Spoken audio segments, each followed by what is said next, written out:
Hey everyone, welcome back to the session. तो भैया आज इस सेशन में आपके साथ जुड़े हैं जहां पे हम आपके साथ डिस्कस करेंगे chapter wise most important question. अब ये chapter wise most important question आपके साथ हम ऐसे डिस्कस करेंगे, मतलब ये एक बहुत डिटेल एनालिसिस है। मेरे अपने एक्सपीरियंस से मैं 5-6 सालों से जो पढ़ा रहा हूँ, लास्ट ईयर का पेपर जो हुआ है वो भी हमारे इन्हीं इंपॉर्टेंट टॉपिक्स में से आया था। सारे इंपॉर्टेंट टॉपिक्स अगर आप कर जाते हो तो आपका एक अच्छा स्कोर आना बहुत हद तक पॉसिबल हो जाएगा।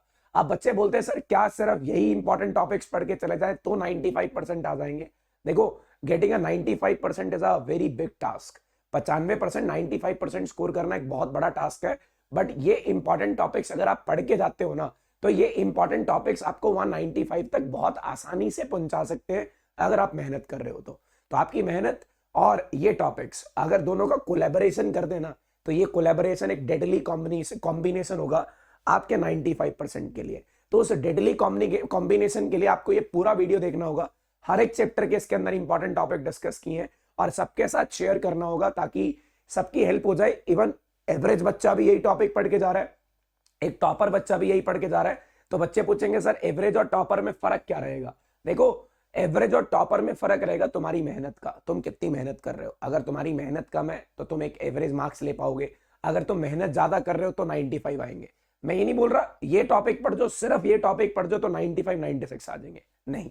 ये सब बहुत हद तक सही नहीं है।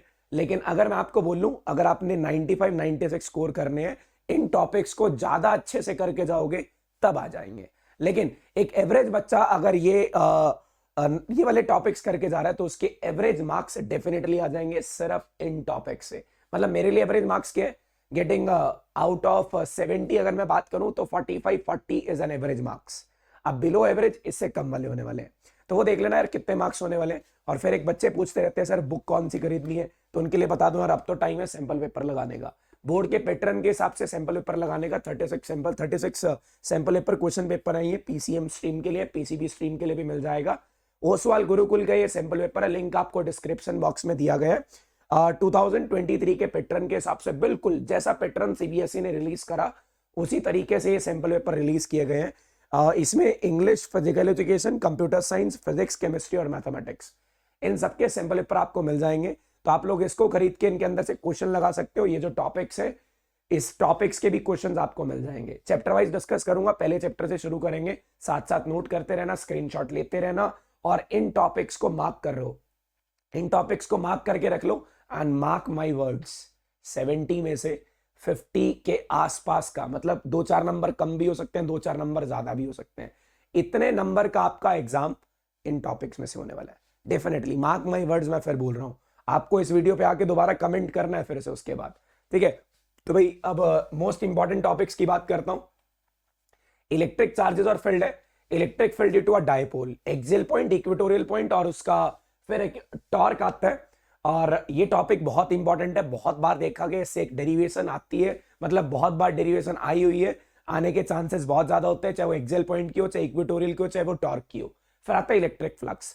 इलेक्ट्रिक फ्लक्स से न्यूमेरिकल भी एक्सपेक्टेड होता है, नहीं तो इलेक्ट्रिक फ्लक्स का यूजेज जो कि हम गॉस थ्योरम में करते हैं। तो गॉस थ्योरम की application, Gauss theorem with application आपको पढ़ना। ये 3 टॉपिक इस चैप्टर से इंपॉर्टेंट है। और मैं बता रहा हूं मैंने ज्यादा टॉपिक्स नहीं उठाए हैं, मैंने सिर्फ क्या उठाया है, एक पर्टिकुलर 2-3 टॉपिक हर चैप्टर से उठा रखे हैं।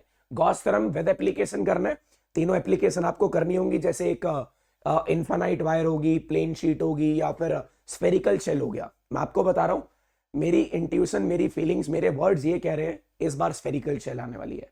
रीजन क्या? Last year spherical shell syllabus में नहीं था, इस बार ऐड किया गया है। समझ रहे हो ना क्या कह रहा हूं? समझ रहे हो ना? तो भाई स्फेरिकल शेल को बहुत अच्छे से कर लेना। स्फेरिकल शेल बहुत इंपॉर्टेंट है। इलेक्ट्रिक फील्ड आउटसाइड निकालना, इनसाइड निकालना, ऑन दी सरफेस निकालना। फिर इसके बाद इलेक्ट्रिक पोटेंशियल एंड कैपेसिटेंस। वैसे तो ये चैप्टर बहुत इंपॉर्टेंट है, थोड़ा सा कॉम्प्लिकेटेड हो जाता है just because of series and parallel combination of capacitors. जो कैपेसिटर्स आते हैं उनके सीरीज पैरेलल कॉम्बिनेशन की वजह से थोड़ा सा कॉम्प्लिकेटेड हो जाएगा।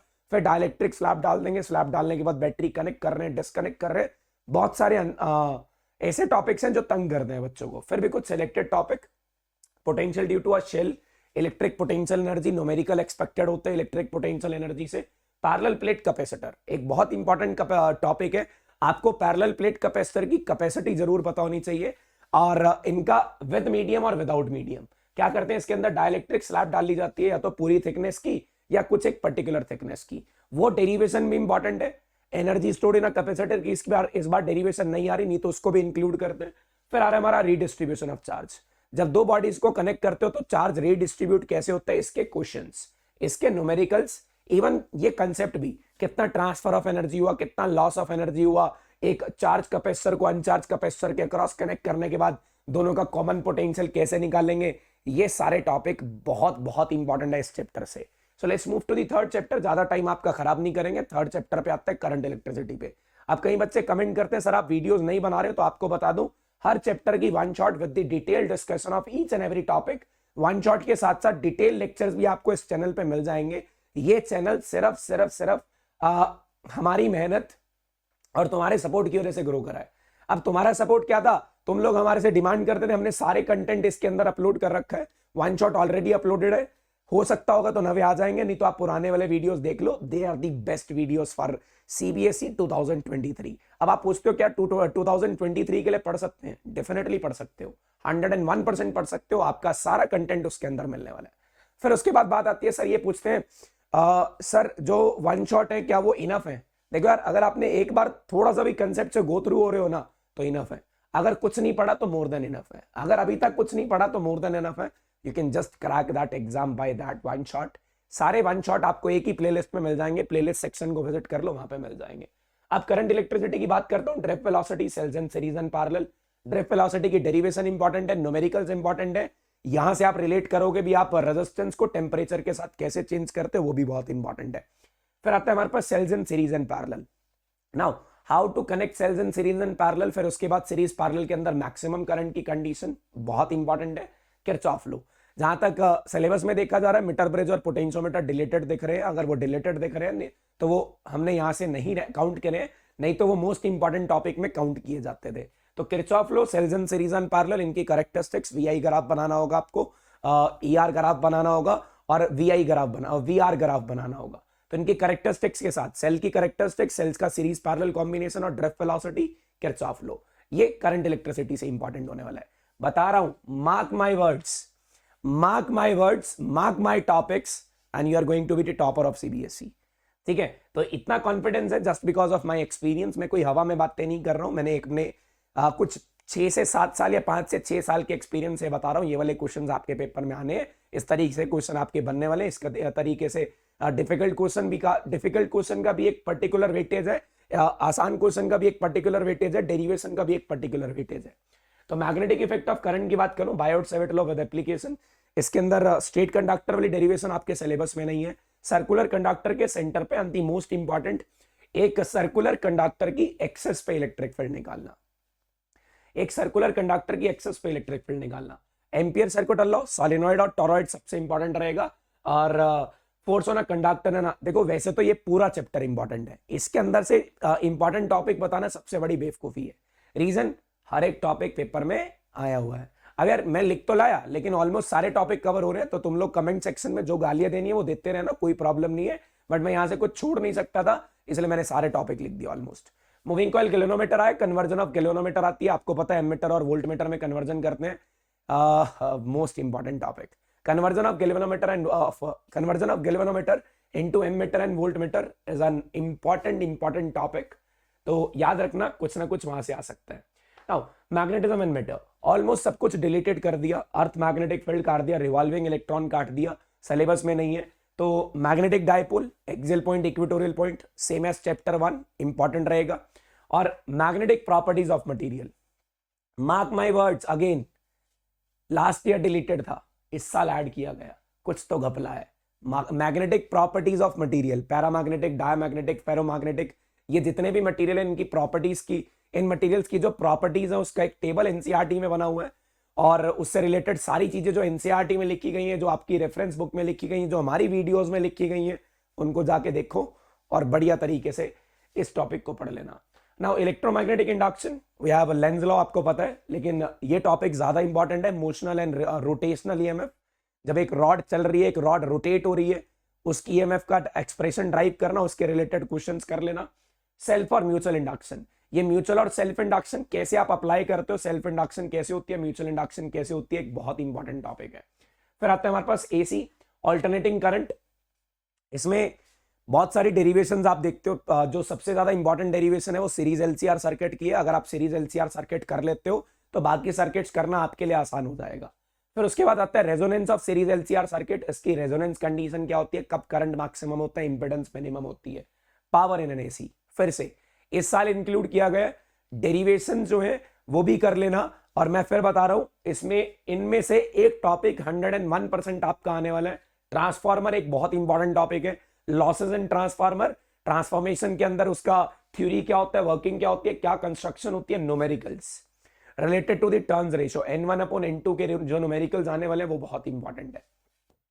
फिर आता है electromagnetic waves, transfers nature of electromagnetic waves prove करना, और इलेक्ट्रोमैग्नेटिक स्पेक्ट्रम। वैसे इसके अंदर से मैंने एक टॉपिक छोटा सा स्किप कर दिया क्योंकि वो मुझे जब मैं सिलेबस देख रहा था तो उसमें लिखा हुआ था आइडिया ऑफ डिस्प्लेसमेंट करंट। अगर डिस्प्लेसमेंट करंट आना है, वैसे तो बता रहा हूं आना है, लिख लो, क्योंकि कई बच्चे बोलते हैं सर नहीं आना, आना है वो टॉपिक, तो वो बहुत इंपॉर्टेंट है। तो क्या वो बहुत इंपॉर्टेंट है, ऐड कर लेना मेरी तरफ से एक और topic, displacement current. Idea of displacement current, क्या डिस्प्लेसमेंट करंट होता है, कहां एग्जिस्ट करता है, कैसे डिस्प्लेसमेंट करंट आता है, ये सब कुछ आपको बता देगा। और भाई ये जो बुक है ना, इसका लिंक मैं डिस्क्रिप्शन बॉक्स में प्रोवाइड कर दूंगा। डिस्क्रिप्शन बॉक्स में इसका लिंक मिल जाएगा, वहां से देख के आप इसके अंदर ये जो ओसवाल गुरुकुल की बुक है वहां पे डिस्क्रिप्शन बॉक्स में जो लिंक है उससे खरीद के आप लोग इसके अंदर बढ़िया तरीके से क्वेश्चन लगा सकते हैं। ठीक है, तो अब यहां से क्या चल रहा है, रे ऑप्टिक्स पे आते हैं। आपको पता है रे ऑप्टिक्स में जब आप रे डायग्राम्स या डायग्राम्स बनाते हो तो थोड़ी सी डिफिकल्ट रहती है। टीआईआर, टीआईआर एक ऐसा टॉपिक है जिसपे अक्सर क्वेश्चन देखा गया है। मतलब अगर मैं 9 पे कोई भी एग्जाम उठा के देखूं ना सीबीएसई का, उनमें से 90% पेपर्स में टीआईआर का क्वेश्चन मिलेगा। फिर आता है refraction through spherical surfaces, 6 cases है। Convex surface, concave surface, concave के अंदर बहुत सारी डिफरेंट सिचुएशन आती है। When object is in the rare medium, when object is in the denser medium, real image बन रही है, वर्चुअल इमेज बन रही है। लेंस मेकर फार्मूला, जैसे टीआईआर इंपॉर्टेंट वैसे लेंस मेकर फार्मूला इंपॉर्टेंट, वैसे ही प्रिज्म इंपॉर्टेंट, वैसे ही कंपाउंड एंड माइक्रोस्कोप और टेलीस्कोप इंपॉर्टेंट। मतलब अगर इस चैप्टर को उठा के देखा जाए ना, इस चैप्टर में इंपॉर्टेंट टॉपिक्स की भरमार है। और ऐसा नहीं है, बहुत सारे डिफिकल्ट टॉपिक्स हैं। टेलीस्कोप और माइक्रोस्कोप का अगर आप रे डायग्राम बनाना सीख जाते हो तो भाई बहुत आसान टॉपिक है। फिर प्रिज्म एक इजी टॉपिक है, लेंस मेकर फार्मूला एक इजी है। तो मतलब रे ऑप्टिक्स कोई ऐसा नहीं यार बहुत ज्यादा डिफिकल्ट है। ठीक है, बढ़िया मजा आता है इसको पढ़ने में, बहुत अच्छे अच्छे क्वेश्चंस भी इसके अंदर आते हैं। मैं आपको लास्ट ईयर वाली, अगर आप हमारी क्वेश्चंस वाली वीडियोस देखो तो उसके अंदर बहुत हेल्प हो जाएगी आपकी। लगभग हमने 30-35 क्वेश्चन इसके करा रखे हैं, और गारंटी के साथ बोल रहा हूँ उन 35 क्वेश्चन से बाहर कोई क्वेश्चन आ जाए ना, मतलब उस कंसेप्ट से रिलेटेड, न्यूमेरिकल वैल्यू तो पलटेंगे। अब कंसेप्ट ना पलट गया, फिर राधिका क्लासेस जिम्मेवार है, फिर विशाल सर जिम्मेवार है। ठीक है, तो वेव ऑप्टिक्स की बात करूं, ह्यूगन्स प्रिंसिपल, इसके बेसिस पे जो रिफ्लेक्शन और रिफ्रैक्शन करनी होती है, यंग डबल स्लिट एक्सपेरिमेंट। देखो थ्योरी ऑफ फ्रिंजेस की डेरिवेशन इस बार डिलीटेड है, लिखा हुआ है साफ साफ सिलेबस के अंदर दैट थ्योरी ऑफ फ्रिंजेस की आपको डेरिवेशन नहीं करनी। याद करो, पहली ब्राइट, दूसरी ब्राइट, तीसरी ब्राइट, चौथी ब्राइट, पहली डार्क, दूसरी डार्क, तीसरी डार्क, चौथी डार्क, ये सारी फ्रिंजेस की पोजीशन का होती है। फिर उसके बाद डायफ्रैक्शन एट सिंगल स्लिट है, सिंगल स्लिट से जो डायफ्रैक्शन करते हैं उसके अंदर मिनिमा की पोजीशन, मैक्सिमा की पोजीशन, ये सब आपको पता होना चाहिए। ठीक है, फिर आता है हमारे पास dual nature, photo electric effect, ये लिखा हुआ है इंटेंसिटी, फ्रीक्वेंसी और पोटेंशियल का क्या इफेक्ट होता है। एक बार इसका वन शॉट देख लेना, प्यार हो जाएगा इस चैप्टर से। ठीक है, आइंस्टाइन फोटो इलेक्ट्रिक इक्वेशन, ये होता है ना, एनर्जी दो पार्ट में यूज होती है। एक तो उसको एनर्जी जो आ रही है वो उसको वर्क फंक्शन को खत्म करेगी, फिर दूसरी काइनेटिक एनर्जी प्रोवाइड करेगी। भाई that kind of photo electric equation is very important for the numericals as well as for your just a theory portion. De Broglie waves, de Broglie waves की wavelength याद करो, wavelength के जितने भी formulas हैं वो सारे फॉर्मुलाज याद करो। और भाई साहब उससे एक क्वेश्चन एक्सपेक्ट कर लेना, डी ब्रॉगली वेव से आने वाला है, क्योंकि उसके अंदर 4-5 फॉर्मुलाज हैं। 4-5 फॉर्मुलाज कहीं ना कहीं से उठा के क्वेश्चन जरूर बना देंगे। बहुत इंपॉर्टेंट क्वेश्चन है, ऑलरेडी चैनल पे है, जाके विजिट करो, देखो किस तरीके से पढ़ाए गए थे, किस तरीके से क्वेश्चन आए थे। नाउ आइटम्स, एक्सप्रेशन फॉर, देखो इसके अंदर पहले थॉमसन मॉडल आया, फिर उसके बाद रदरफोर्ड मॉडल आया, फिर बोर मॉडल आया, फिर उसके अंदर radius, velocity, energy of electron के जो एक्सप्रेशन है वो आपने करने हैं। Then we have hydrogen spectrum, Lyman, Balmer, Paschen Brackett Pfund, इसका क्वेश्चन मतलब ये लगा लो एटम में 99% चांस है इन्हीं टॉपिक्स में से क्वेश्चन आने वाला है। या तो डेरिवेशन आएगी रेडियस, वेलोसिटी और एनर्जी में, या फिर उनके रिलेटेड न्यूमेरिकल आएगा, या स्पेक्ट्रम से रिलेटेड न्यूमेरिकल आएगा। न्यूक्लियर की बात करूं, nuclear force, binding energy and its significance, nuclear fission and fusion. अब बहुत छोटा सा चैप्टर, अगर फिर बता रहा हूं, ये तो एक ऐसे चैप्टर है जिनका वन शॉट हमने 1-1.5 घंटे में कंप्लीट कर रखा है विद डिटेल डिस्कशन। अगर आप न्यूक्लियर का वन शॉट देख लेते हो ना, आपको रेगुलर लेक्चर देखने की जरूरत नहीं पड़ेगी, क्योंकि एक बहुत छोटा सा चैप्टर है। आगे वाला पोर्शन, क्योंकि हमारा रेडियो एक्टिविटी डिलीट हो गया था, इस बार भी डिलीटेड है, पिछली बार भी डिलीटेड था। अगर रेडियो एक्टिविटी डिलीटेड है तो जनाब आप ये चैप्टर हमारे पिछले वन शॉट से पूरा डिटेल में कर सकते हो। सेमीकंडक्टर एक बहुत अच्छा चैप्टर, 7 नंबर आपको बिल्कुल फ्री के मिलने वाले हैं। क्यों फ्री के मिलने वाले हैं? क्योंकि इसके अंदर जो थ्योरी पोर्शन है वो आपको बहुत अच्छे से समझ आना चाहिए। अगर नहीं समझ आ रहा तो हमारे वीडियोस देख लो, आपको पता लग जाएगा। These 3 topics are the very very important topics of this year semiconductor.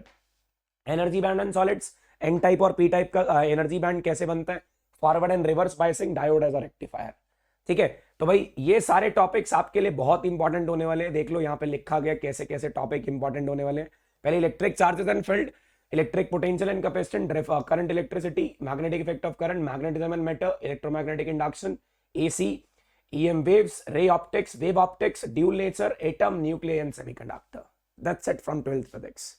तो भाई इन सभी चैप्टर के इंपॉर्टेंट टॉपिक्स को अपनी नोटबुक में अपने हाथ से लिखना। I will not share the PDF so that when you write the topic, you will remember that this topic is an important one. I need to clear my concept of this topic.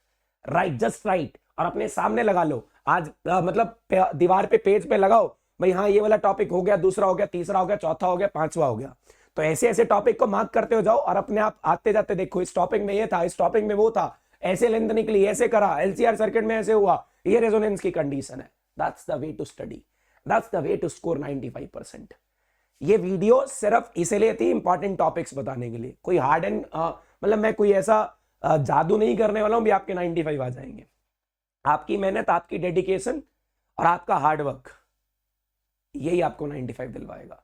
ये वो path है जिस path पे आपने चलना है 95 लेने के लिए। मैं सिर्फ पाथ दिखाने के लिए खड़ा हूं, पाथ दिखा रहा हूं भाई। ये 2 ट्रैक है, एक ट्रैक आपको एक एवरेज मार्क्स की तरफ लेके जा रहा है, एक ट्रैक आपको एक अच्छे मार्क्स की तरफ लेके जा रहा है। तो मैं आपको उस अच्छे मार्क्स की तरफ लेके जा रहा हूं, बस चलने की जिम्मेवारी आपकी है। तो ट्रैक को फॉलो कराने की जिम्मेवारी मेरी, लेकिन फॉलो आपको ही करना है, जाना आपको ही है, बोर्ड एग्जाम आपको देने हैं, मुझे नहीं देने। Thank you so much, keep sharing the videos and keep sharing the channel, keep spreading your love for Radhika classes and thank you so much। Video को लाइक करके, चैनल को सब्सक्राइब करके सबके साथ शेयर कर देना। Thank you.